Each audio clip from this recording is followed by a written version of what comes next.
ओहो, एक और शेयर। पर शेयर है तो बढ़िया भाई, जिस फील्ड की तरफ ये बढ़ रहा है। हालांकि इस शेयर ने लगातार कई सालों से लॉसेस दिखाए हैं, पर जिस तरह से ये तेजी से बढ़ रहा है, लगता आने वाले वक्त में ये दंगल मचा देगा। कहने वाले तो कहते हैं 1000 का टारगेट। गेस करिए मैं किस शेयर की बात कर रहा हूं। अगर आपने शेयर को पहचान लिया, वीडियो को पॉज करें और कमेंट में लिखें। मेरे चैनल को जरूर सब्सक्राइब करें और साथ में बने बेल बटन को दबाएं, ताकि सारे वीडियो की नोटिफिकेशन सबसे पहले आपके पास आए। और मेरा टेलीग्राम चैनल ज़रूर ज्वाइन करें, लिंक डिस्क्रिप्शन बॉक्स में। ये जो टेलीग्राम चैनल है, इस पर ढेरों इन्फॉर्मेशन होती है। इसकी बदौलत ही देखिए मैं हर महीने अच्छे प्रॉफिट कमाता हूँ, क्योंकि जब मैं सुबह सुबह आपको देखता हूँ तो सारी अंतर्राष्ट्रीय मार्केट्स को देखता हूँ, स्टॉक टू फोकस को देखता हूँ, फिर मैं देखता हूँ कि प्राइस टारगेट्स क्या हैं डिफरेंट शेयर्स के, फिर अपनी लिस्ट तैयार करता हूँ, उसमें से अपने टारगेट्स तैयार करता हूँ, फिर जो मेरे टारगेट्स को मीट कर जाते हैं उन पर धावा बोल देता हूँ। इसलिए टेलीग्राम चैनल ज़रूर ज्वाइन करिए, इसका लिंक डिस्क्रिप्शन बॉक्स में दिया है, उसी से करिएगा, क्योंकि बहुत सारे फेक चैनल घूम रहे हैं मेरे फ़ोटो और मिलते जुलते नामों के साथ।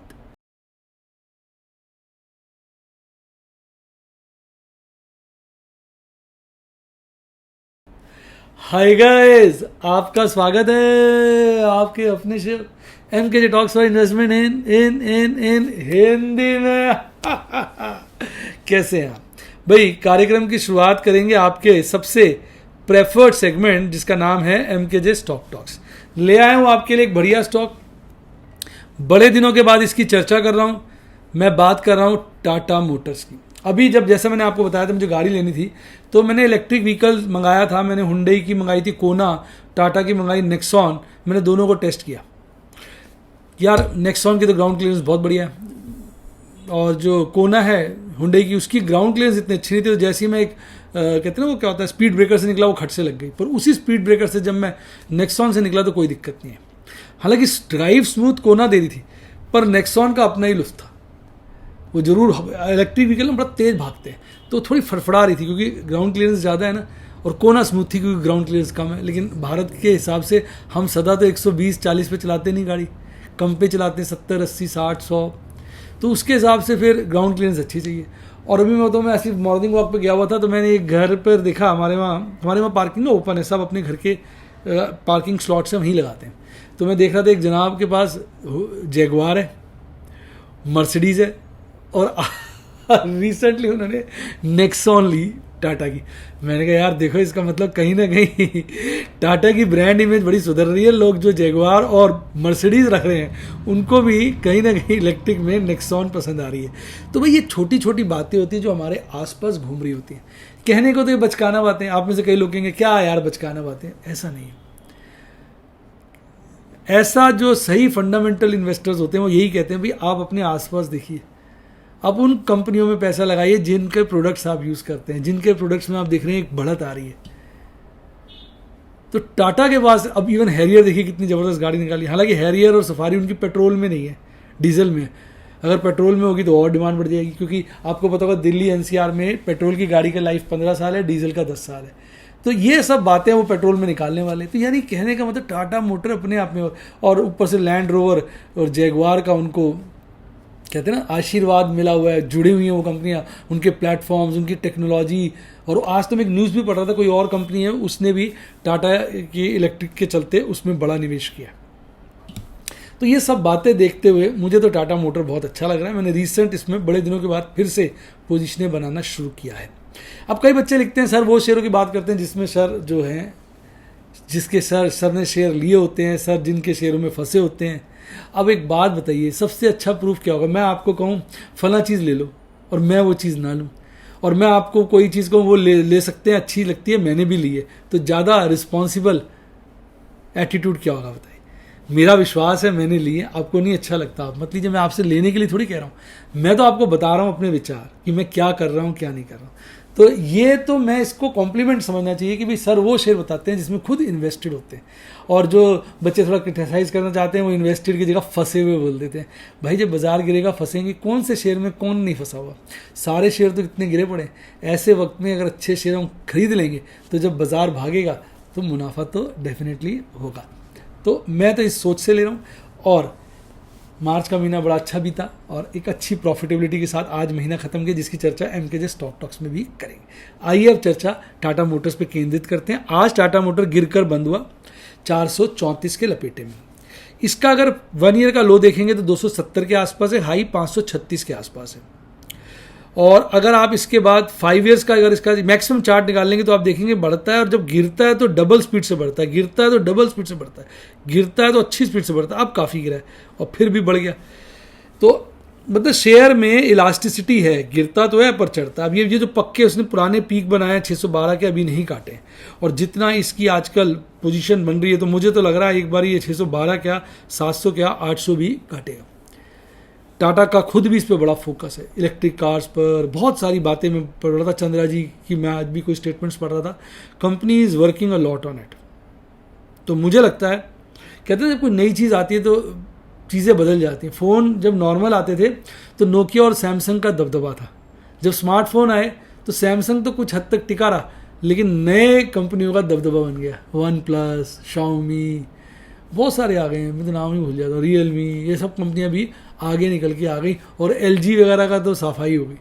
तो ऐसा होता है। अब इलेक्ट्रिक गाड़ियाँ आ रही हैं तो ऐसी कंपनियाँ, और एसयूवी का ज़माना, और ये कंपनियाँ तो वैसे ही शुरू से हैवी ड्यूटी गाड़ियाँ बनाती हैं जिनका टॉर्क ज़्यादा होता है।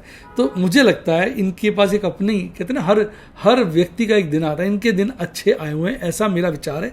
बाकी बेटा मेरे कहने मात्र से, मेरी फीलिंग के हिसाब से आपको कभी निवेश नहीं करना। आप अपनी स्टडी करिए, वैल्यूशन करिए। मैं कोई टिप तो देता नहीं, मैं तो ज्ञानवर्धक बातें बताता हूँ। मेरी बात के माने दो, मेरी बात के माने दो, जो अच्छा लगे वो अपना लो, जो बुरा लगे उसे जाने दो, मेरी बात के माने दो। तो भाई मैं तो आपको बता रहा हूँ, फिर से बात अच्छी लगे अपना लो, बुरी लगे तो जाने दो, कोई इसमें ऐसी बात नहीं है। तो ये इसका मैक्सिमम चार्ट है। अब आप देखिए, मैंने देखो कितना ट्रांसपेरेंटली बताता हूँ, कंपनी लगातार 3 सालों से लॉस करी। 2019 में भी लॉस था, वो दिख नहीं रहा है। 2020 में ईपीएस नुकसान में थी, 21 में ईपीएस और ज़्यादा नुकसान में आ गई, ट्रेलिंग 12 मंथ में और ज़्यादा नुकसान में। पर माना जा रहा है कि भाई कंपनी ज़बरदस्त है, भाग रहा शेयर।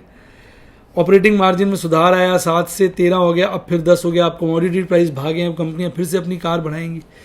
तो कहने का तात्पर्य ये, और मैं कुछ ऐसी भी खबरें पढ़ रहा था कि टाटा ग्रुप का विचार है इसको डेट फ्री बनाने का। तो डेट फ्री बनाने का मतलब जो इंटरेस्ट कंपोनेंट इतना बड़ा है वो भी कम हो जाएगा। मेरे को तो ठीक लगता है, इसके दिन बदलने वाले हैं। शेयर होल्डिंग पैटर्न देखिए, लगभग 46% माल जो है आप देखेंगे 46-47 प्रोमोटर्स के पास है। एफआईज ने अपनी होल्डिंग इसमें ओवर ए टाइम पीरियड बढ़ाई है, डीआईज ने अपनी होल्डिंग ओवर ए टाइम पीरियड बढ़ाई है, और रिटेल ने, पब्लिक ने अपनी होल्डिंग घटाई। मैंने देखा जो अच्छे शेयर होते हैं पब्लिक के हाथ से निकल जाते हैं, क्योंकि पब्लिक एक लेवल पे छोड़ देती है ना, उनको प्रॉफिट हो रहा तो वो निकल जाती है, फिर वेट करती है गिरेगा, गिरता ही नहीं है, गिरता ही नहीं है, वो भागता ही जाता है, वो पकड़ ही नहीं पाते। तो ऐसा ही शायद इसमें कुछ हो रहा, और जब गिरता है बीच में मौके देता है तो लोग डर जाते हैं, मैं भी डर जाता हूँ। तो अब टेक्निकल पे देखें तो अभी यहाँ पर एक बड़ा अच्छा लेवल था जब मैं नहीं खरीद पाया शेयर, मुझे दुख है इस बात का, अफसोस है, मैं बहुत दुखी हूँ इस बात से, इस लेवल पे मैंने नहीं खरीदा, पर कोई बात नहीं, बेटर लेट देन नेवर। अब ये यहाँ पर आके कंसोलिडेट कर रहा है काफ़ी दिन से, तो मैंने फिर से इसमें पोजीशनें बनाई हैं, और अब फिर से बुलिश क्रॉसओवर में लाल हिस्टोग्राम दिख रहे हैं, तो हो सकता है एक नीचे की करवट ले और हम फिर इसमें पोजीशनें बनाएं। अरे पीछे बड़े सारे प्रेशर थे ना, सारी डिलीवरियाँ लेनी थी, अब सब सुलट गया, सब सुलट गया। साल भी आज खत्म हो गया, प्रभु के आशीर्वाद से, प्रभु की रजा, मैंने पूरा ये जो साल बीता इसमें पूरा एक प्रॉफिट कमाया, एक से थोड़ा ज़्यादा। हालांकि ये प्रॉफिट तब है जब मैंने अपने टैक्स हार्वेस्टिंग करी, बहुत सारे सौदे मैंने काट के लॉस बुक किया, क्योंकि मार्क टू मार्केट करने के चक्कर में। तो मेरा पोर्टफोलियो में भी इस वक्त ओवरऑल प्रॉफिट है, मतलब नो लॉस नो प्रॉफिट पे आ गया पोर्टफोलियो, सारा इन्वेस्टमेंट, और उसके बावजूद मैंने पूरे साल में एक कमाया है। ये एक का क्या मतलब है आप गेस कर गए तो कमेंट में लिखिए, और मैं कल वीडियो लेके आऊँगा, उसमें मेंबर्स एक्सक्लूसिव, उसमें सारा इस महीने का प्रॉफिट और पूरे साल का दोनों के दर्शन कराऊंगा। और मैं सारा श्रेय इसका आपको देता हूँ, प्रभु को देता हूँ, प्रभु का आशीर्वाद है, प्रभु की लीला, उनके बगैर तो मैं बिल्कुल ये कण हूँ, कण तिनका हूँ, और आपकी शुभकामनाएं जिसके तो प्रभु का ध्यान मेरे पे बना रहता है। तो ये है सारी कहानी। तो आइए अब देखते हैं इसको आगे। तो ये तो था भाई शेयर के बारे में। जैसे मैंने जी में बड़े सारे शेयर लिए थे ना, उससे इतना मेरा इस पर भी दिल आ गया। मेरे को लगा था मेरे पास में 2 लॉट पड़े, पर मैंने जोड़े तो 2 लॉट नहीं थे मेरे पास। मेरे पास इसके शेयर निकल के आए 4700-4800। तो दुखी हो गया यार, मैंने यार 5700 होने चाहिए थे, 4800 के निकले साले। तो अब मेरे रडार पे आ गया गिरता गया तो मैं लेता जाऊँगा, बढ़ गया तो फिर सोच में डूब जाऊँगा, पर ये लेने दही। तो ये सारी कहानी है। अच्छा, अब देखते हैं इस आज विश्व के बाजार कैसे बंद हुए। देखिए, विश्व के सारे बाजार, एक साउथ कोरिया छोड़ दीजिए, सियोल, सारे बाजार लालियाले में बंद हुए। अच्छी लालियाली है अगर आप ध्यान से देखेंगे। जैसे आप जापान में देखिए 3/4 लगभग 3/4% की लालियाली थी। SZSE कंपोनेंट देखिए 1% से ज़्यादा गिरा हुआ था। हांगकांग की भी वही पोजीशन थी, 3/4% की लालियाली थी।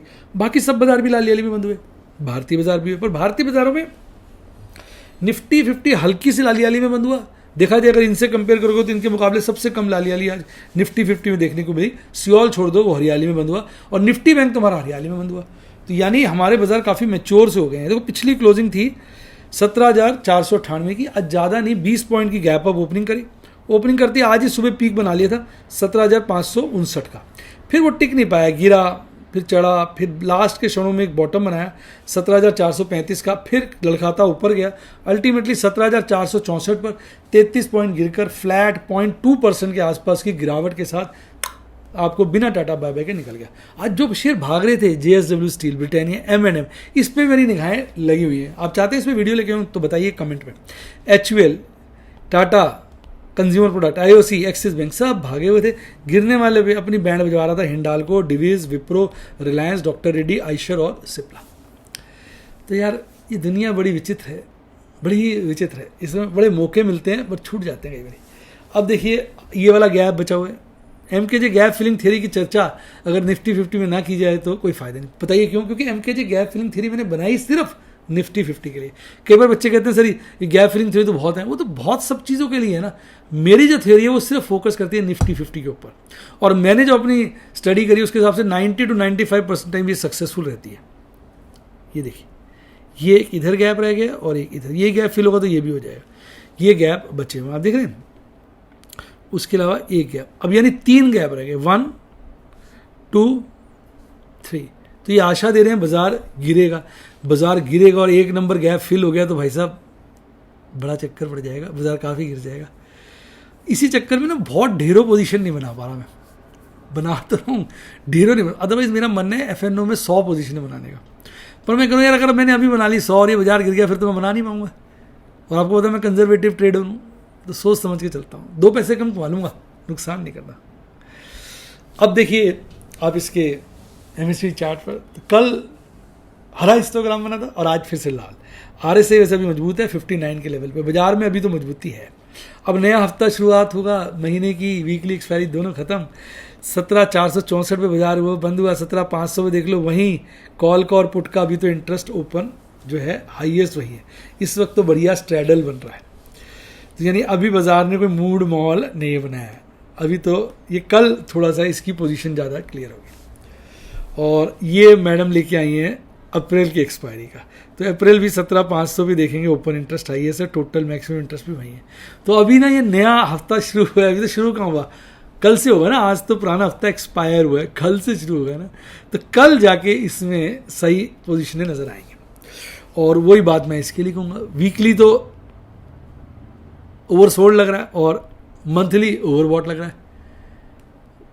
हैवीली ओवरबॉट नहीं, हल्का ओवरबॉट, हल्का ओवरसोल्ड। तो अभी दोनों में विरोधाभास है, कल ज़्यादा पोजीशनें क्लियर होंगी।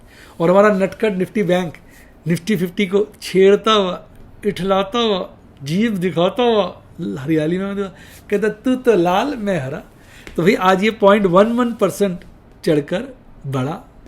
तो कल बंद हुआ था 36,334 पर, आज गैप अप ओपनिंग करता है लगभग 120-25 पॉइंट की, खुलते ही नीचे भागता है और लगभग आज का बॉटम भी बनाता है। 2 जगह बॉटम आज का बनता नजर आया, यहाँ और यहाँ, और बॉटम था 36,278 पर। जैसे शुरू में देखेंगे झटके से चढ़कर एकदम पीक भी शुरू में बनाया था 36,590, फिर up and down up and down up and down करता हुआ एक यहाँ बॉटम बना के फिर चढ़ के अल्टीमेटली हल्की फुल्की हरियाली में ही बंद होता है। 40 पॉइंट बढ़कर 0.1% के आसपास की तेजी के साथ आंख मारता हुआ निकल लेता है। आज इसके अगर आप देखेंगे 8 बैंक हरियाली में और 4 लालियाली में। सबसे टॉप पे AU स्मॉल फाइनेंस और बंधन बैंक, और सबसे बॉटम पे कोटक महिंद्रा और HDFC बैंक। ठीक है, क्या दिक्कत है? चार्ट में although MKG gap filling three यहाँ नहीं लगती है मेरे हिसाब से, ये गैप है,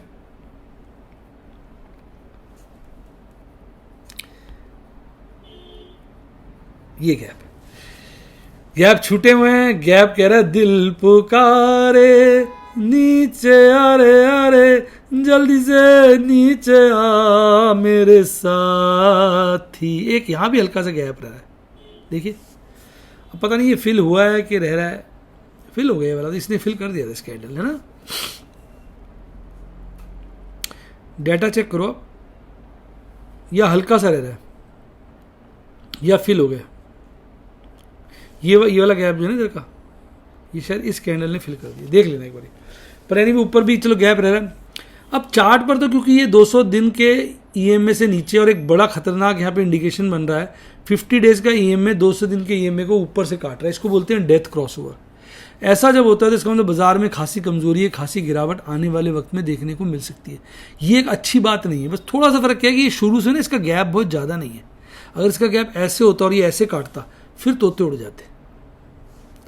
तोते तो अभी भी उड़ सकते हैं यार, तोतों का तो क्या है, ऑपरेटर कभी भी उड़ा देता है। कैसा लगा डायलॉग, कमेंट में बताइए। अच्छा, अब MACD चार्ट पे देखें तो MACD चार्ट पर 2 दिन से लगातार मजबूती दिख रही है क्योंकि हरा हिस्टोग्राम बन रहा है, यानी बुलिश क्रॉसओवर मजबूत हो रहा है और RSI स्टेबल है 53 के ऊपर। तो निफ्टी बैंक तो ठीक चल रहा है निफ्टी 50 के मुकाबले। अब जैसा कि बाजार बंद हुआ 36,373 पर, तो 36,000 और 36,500 पे देख लो, ज़्यादा नज़दीक तो 36,500 है। 36,500 अब देखोगे कॉल का ओपन इंटरेस्ट हाईएस्ट है और पुट का भी ठीक ठाक है, पर पुट का हाईएस्ट 35,000 के आसपास है। यानी डेटा अभी का जो कि लिमिटेड है, ये बता रहा है कि पुट राइटर्स थोड़े डरे हुए हैं, वो ऊपर के लेवल पे पुट राइटिंग करने में इतना इंटरेस्ट नहीं ले रहे हैं। कॉल राइटर्स थोड़े से स्ट्रॉन्ग है करंट लेवल्स के आसपास में। तो डेटा तो ये कह रहा है बाजार निफ्टी बैंक स्ट्रॉन्ग है, डेटा ऑप्शन का। RSI की बात करें, PCR की बात करें तो उसमें भी 0.84 ओवरसोल्ड तो माना जाएगा, न्यूट्रल की तरफ ही माना जाएगा, क्योंकि निफ्टी बैंक में ना न्यूट्रल 1 के आसपास खत्म हो जाता है, उसके बाद ओवरबॉट शुरू होना जाता है। रेयरली ये बहुत ऊपर जाता है, और मंथली वाला तो 1.12 है, तो हल्का फुल्का ओवरबॉट की तरफ ही है। आज 12 ट्रेड किए, कल बहुत सारे ट्रेड किए थे, आपको याद हो, तो इसलिए आज एक्सपायरी थी ना, काफ़ी काम मैंने कल ही कर लिया था, उसका फ़ायदा भी हो जाता है कई बार। और आज 58,500 पर मैंने प्रॉफिट बुकिंग करी। ओपल और बैरिल के 6 ट्रेड 6 नई पोजीशनें 8 एक्सपायर हो गई। पर्ल बैरिल के 6 ट्रेड 6 नई पोजीशनें 4 एक्सपायर हो गई। पर्ल बैरिल का भी 22,545। तो पर्ल और बैरिल, ओपल और बैरिल तो बहुत खुश हैं। थोड़े प्लेटिनम वाले दुखी होते थे, उनके कितने सारे ट्रेड बना दिए और उनका भी इस बार 22,545 का प्रॉफिट है। 4 ट्रेड उनके थे, 4 नई पोजीशन, चारों एक्सपायर हो गई। देखो खास बात देखिए, मैंने स्टॉक्स की जितनी भी पोजीशन बनाई थी, कोई इन द मनी हुई नहीं, कोई भी इन द मनी नहीं हुई, चाहे कॉल की थी चाहे पुट की। ये है देखो, ऐसे खतरनाक बाजार में कोई भी पुट कोई भी कॉल इन द मनी नहीं हुई। यही इसलिए मैं सेफ पोजीशन बना रहा हूँ, मैं पंगे नहीं ले रहा इस राउंड में। और एमरल्ड का भी आज 1 ट्रेड 1 पोजीशन थी, 2 ट्रेड थे एक्चुअली, एक लास्ट वाला मिस हो गया।